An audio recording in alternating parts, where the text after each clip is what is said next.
সকলে মিলে আদায় করে থাকতে হবে। আমরা বাতাসের আধ্যাত্মিক মর্যাদা বুঝি। প্রতিটি জেলার বাতাস আমাদের গায়ে লেগেছে, প্রতিটি জেলার অভ্যুত্থানের বাতাস গায়ে নিয়ে আজকে আমাদের সামনে আমরা উপস্থিত হয়েছি এবং প্রতিটি জেলার আকাঙ্ক্ষা নিয়ে আপনাদের সামনে আমরা উপস্থিত হয়েছি। এই আকাঙ্ক্ষার ভিত্তিতে এনসিপি গড়ে উঠছে এবং এই আকাঙ্ক্ষার ভিত্তিতে আমাদের ইশতেহার আপনাদের সামনে আজকে প্রেজেন্ট করা হবে। আপনাদেরকে আজকে আমি দুটো বিষয় নিয়ে কথা বলতে চাই। আপনারা জানেন এই গণঅভ্যুত্থান তৈরি হয়েছিল বাংলাদেশের শিক্ষা ব্যবস্থা এবং সেটার থেকে তৈরি হওয়া ধ্বংসপ্রাপ্ত একটা চাকরি ব্যবস্থান কেন্দ্র করে।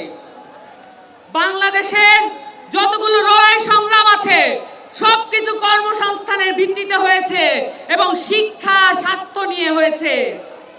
এই জায়গাগুলোতে যদি আমরা মনোযোগ দিতে না পারি তাহলে আবার বাংলাদেশে গণঅভ্যুত্থান এবং বিপ্লব সংগঠিত হবে।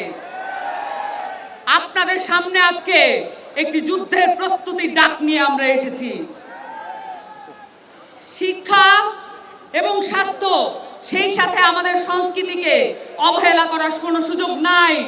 আপনারা জানেন বাংলাদেশ আওয়ামী লীগ এই ফ্যাসিস্ট দলটি বাংলাদেশের শিক্ষা এবং বাংলাদেশের সংস্কৃতিকে ধ্বংসপ্রাপ্ত করার জন্য বাংলাদেশের প্রত্যেকটা রাষ্ট্রীয় প্রতিষ্ঠানকে ব্যবহৃত করেছে।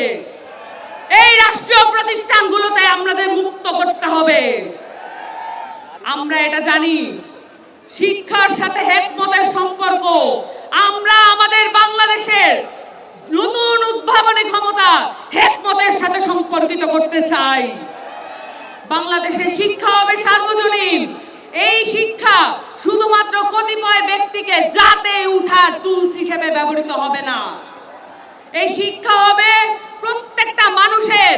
ওই পথশিশুর বাবা যে পথশিশু এই অভ্যুত্থানে নিজের প্রাণ দিয়ে দিয়েছে। আমরা সকলের জন্য সার্বজনীন শিক্ষা ব্যবস্থা আনবো এই প্রতিজ্ঞা আপনাদের সামনে করছি এবং সেই সাথে বাংলাদেশের এই আওয়ামী লীগ বাংলাদেশের সংস্কৃতিকে, বাংলাদেশের মাটি ও মানুষের সংস্কৃতিকে ভুলুণ্ঠিত করে এখানে রাষ্ট্রীয় রোশানালে, রাষ্ট্রীয় পৃষ্ঠপোষকতায় আমরা দেখেছি বিদেশের অনেক সংস্কৃতি আমাদের দেশে আনার চেষ্টা করেছে।